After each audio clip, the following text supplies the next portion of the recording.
अस्सलाम वालेकुम नाजरीन, वेलकम टू द शो बात कारोबार की। मैं हूं आपकी मेज़बान नताशा हसीब। नाजरीन, आज की मार्केट की बात करें तो एक गिरावट दिखी गई है।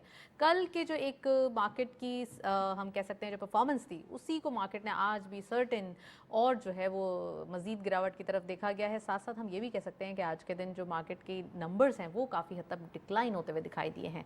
46,000 का लेवल इंटैक्ट दिखाई दे रहा है, लेकिन कल और आज की जो एक नेगेटिव परफॉर्मेंस है उसको देखते हुए ऐसा लगता है कि कल भी मार्केट इसी मोमेंटम को कंटिन्यू करेगी।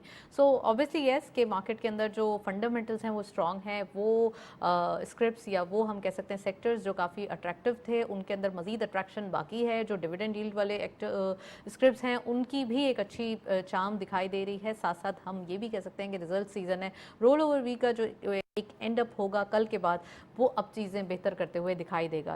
नेक्स्ट वीक से भी मार्केट के अंदर बुल रन आने की तवक्कुआत हैं। मार्केट के अंदर एक करेक्शन आना, सस्टेनेबिलिटी का होना, या फिर हम कह सकते हैं कंसिस्टेंसी ऑफ वॉल्यूम्स का भी जनरेट होना, तो ये भी एक अच्छा साइन है। फर्स्ट सेगमेंट देखते हैं। आज टॉपिक के हवाले से भी बात करेंगे। टॉपिक में आज हम डिस्कस करेंगे SIFC के हवाले से, एग्रीकल्चर प्रोडक्ट्स पाकिस्तान कितना ज़्यादा अट्रैक्ट कर सकता है FDI in these sectors which is IT, which is mining and minerals.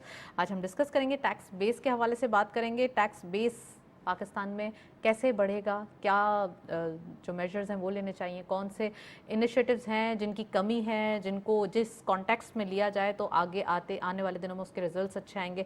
आज हम डिटेल डिस्कस करेंगे। और साथ साथ टैक्सेस इन पाकिस्तान, कौन कौन से टैक्सेस हैं जो कि आजकल का जो एजेंडा है वो है बिजली के बिल। तो बिजली के बिल्स पे कौन कौन से टैक्सेस हैं जिसका एक इम्पैक्ट ज़्यादा आ रहा है, जो आवाम के लिए या फिर जो एक आम आदमी के लिए काफ़ी हद तक हर्ट कर रहा है उसको, आज हम डिस्कस करेंगे। साथ साथ रुपी डॉलर पैरिटी के हवाले से बात करेंगे। We have very exclusive panel. खुशामदीद कहते हैं ज़ीशान मर्चेंट साहब ने हमें ज्वाइन किया है। आप इकोनॉमिस्ट भी हैं, टैक्स एक्सपर्ट भी हैं, उनको खुशामदीद कहते हैं। अस्सलाम वालेकुम ज़ीशान साहब, welcome to the show. Thank you. और हमारे साथ मौजूद हैं शारिक वोहरा साहब, आप हैं फॉर्मर प्रेसिडेंट के CCI के, आप बिजनेसमैन भी हैं, उनको भी खुशामदीद कहते हैं। अस्सलाम वालेकुम, welcome to the show. Programme का बाकायदा आगाज़ करेंगे। मैं शारिक साहब आपसे ही पूछूंगी। सबसे पहले ये बताइए कि जो एक इकॉनमी के हवाले से बात कर रहे हैं, फंडामेंटल्स स्ट्रॉन्ग हैं, जो जो मेजर्स रिक्वायर्ड थे वो भी ले लिए गए। एक बहुत ही ज़बरदस्त किस्म की काउंसिल बनाई गई SIFC, और जो कि नीडेड भी थी, और इसके साथ साथ जिसमें पाकिस्तान के लिए FDI के लिए बड़े ही ज़बरदस्त अपॉर्चुनिटी देखी गई। और एक अच्छी न्यूज़ आज की ये भी है कि जो सऊदी वली अहद हैं वो भी 10 सितंबर तक आ सकते हैं। तो this is a news but this is not confirmed yet. तो आप ये प्लीज़ ज़रा इसके बारे में बताइए कि ऐसी अपॉर्चुनिटीज़ के बावजूद हम थोड़ा सा इतना डीमोरलाइज क्यों हैं। बिस्मिल्लाहिर्रहमानिर्रहीम। देखिए, डीमोरलाइज तो हम शायद इसलिए कि हमारे यहाँ जो पोलराइजेशन है पॉलिटिक्स में, तो वो जो पॉलिटिकल लीडर्स हैं और पॉलिटिकल पार्टीज़ एक दूसरे को शिकस्त देने के लिए अवाम में एक होपलेसनेस का तासुर दे रहे हैं। और उससे पॉलिटिकल पार्टीज़ ये समझती हैं कि शायद अवाम को मायूस करके उनकी जो पॉलिटिक्स है वो शायद बेहतर हो जाएगी, उनका वोट बैंक शायद बेहतर हो जाएगा।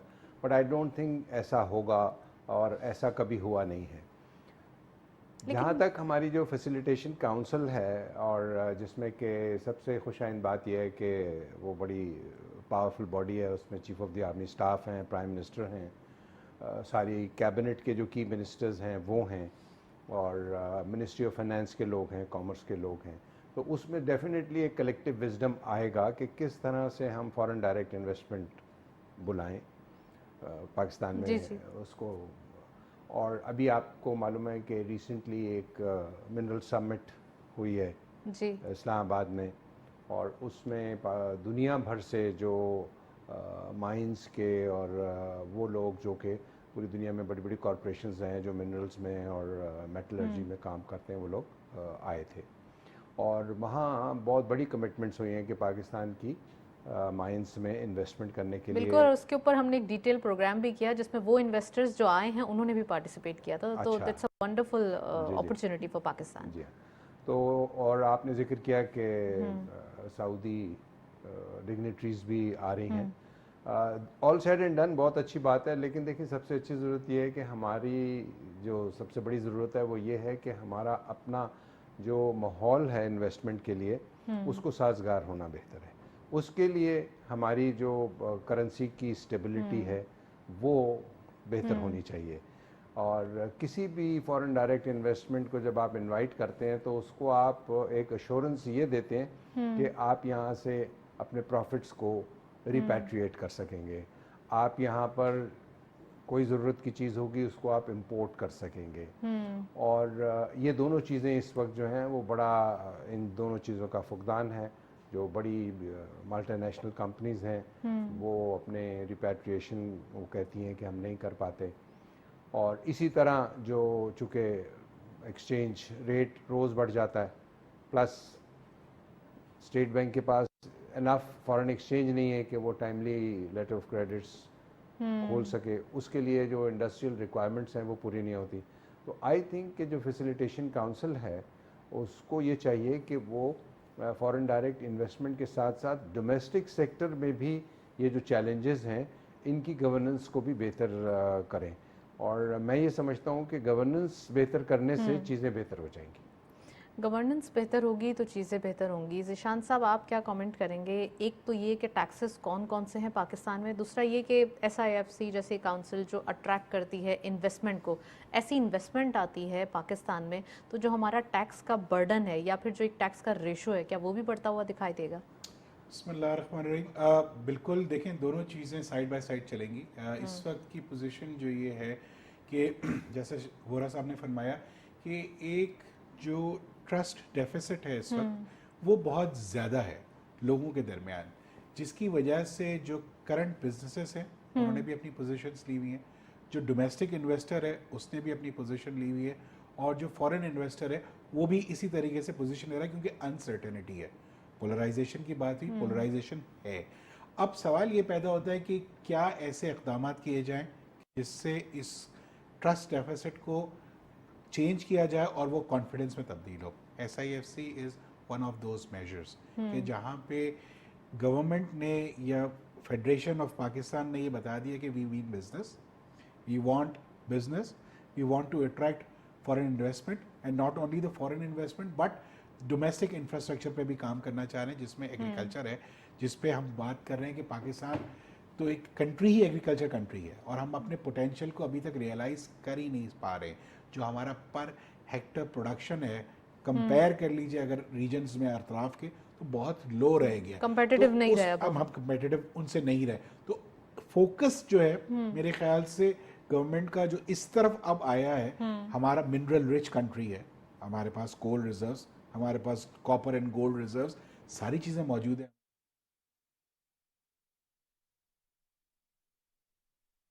अल्लाहु अकबर,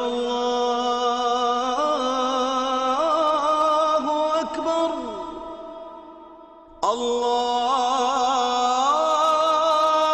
अल्लाहु अकबर, अल्लाहु अकबर, अशहदु अन ला इलाहा इल्लल्लाह,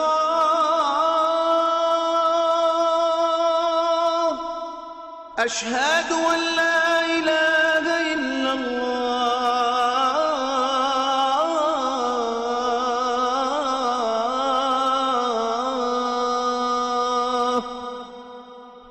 अशहदु अन्न मुहम्मदर रसूलुल्लाह, अशहदु अन्न मुहम्मदर रसूलुल्लाह,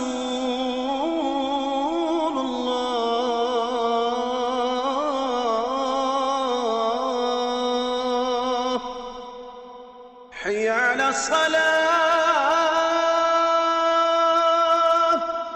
हय्य अला सलाह,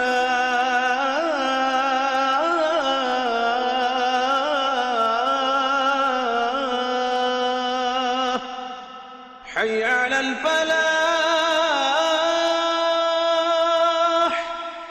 हय्य अलल फलाह,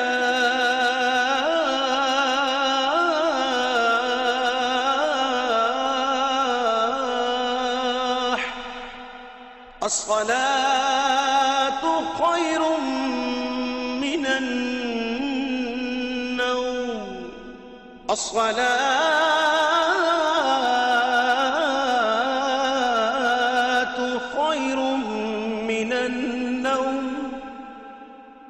अल्लाहु